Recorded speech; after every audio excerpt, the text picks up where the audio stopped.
നമുക്കിപ്പോൾ ഒരു ക്ലയൻറ്റിൻ്റെ റിക്വയർമെൻറ്റ് വരികയാണ്. മറ്റേതൊരു ജോലിയിൽ നമ്മൾ CV അയച്ചു കൊടുക്കുന്നത് പോലെ ഈ ഒരു പ്രൊഫഷനിലും ക്ലയൻറ്റിന് നമ്മൾ CV അയച്ചു കൊടുക്കണം. പക്ഷേ CVയേക്കാൾ പ്രധാനം നമ്മളുടെ വോയിസ് സാമ്പിൾസ് ആണ്. ഞാനൊരു മോഡലോ ആക്ടറോ ഒക്കെ ആണെങ്കിൽ നല്ല നല്ല ഫോട്ടോസ് എടുക്കും, ഞാൻ അതിൻ്റെ ക്ലയൻറ്റിന് അയച്ചു കൊടുക്കുമായിരുന്നു. അല്ലെങ്കിൽ ഞാനൊരു ആക്ടർ ആണെങ്കിൽ ഒരു ക്യാരക്ടർ ഞാൻ എടുത്ത് അഭിനയിച്ച് ഞാൻ അതിൽ ബെസ്റ്റ് ആണെന്ന് ക്ലയൻറ്റിന് കാണിക്കാനായിട്ട് ഞാനൊരു സാമ്പിൾ അയച്ചു കൊടുക്കുമായിരുന്നു. നമ്മളുടെ തട്ടകം ഏതാണ്? ശബ്ദമാണ്. അതുകൊണ്ട് തന്നെ ക്ലയൻറ്റിന് പല പല പ്രോജക്റ്റുകൾക്ക് നമ്മളുടെ ശബ്ദം എത്രത്തോളം സ്യൂട്ടബിൾ ആകുന്നുണ്ട് എന്ന് മനസ്സിലാക്കാൻ വേണ്ടിയിട്ട് നമ്മളുടെ വോയിസ് സാമ്പിൾസിൻ്റെ ഒരു കളക്ഷൻ ആദ്യം തന്നെ ക്ലയൻറ്റിന് അയച്ചു കൊടുക്കേണ്ടി വരും. ആ ഒരു കളക്ഷനിൽ ആദ്യം തന്നെ അഡ്വർടൈസ്മെൻറ്റിൻ്റെ ഒരു TV കൊമേഴ്ഷ്യലിൻ്റെ സാമ്പിൾ വേണം.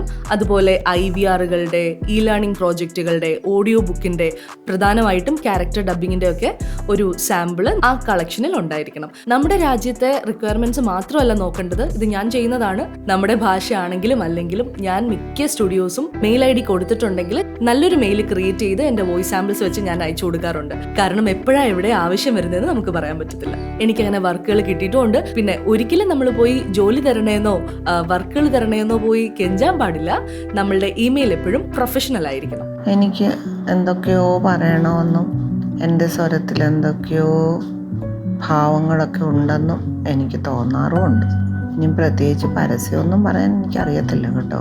കുറച്ച് സ്കൂൾ കാലത്തൊക്കെ കുറേ നാടകങ്ങളിലും ഒക്കെ അഭിനയിച്ചിട്ടുണ്ട്. കുറേ നൃത്തത്തിന് മിടിക്കുകയായിരുന്നു എന്നെല്ലാവരും പറയും.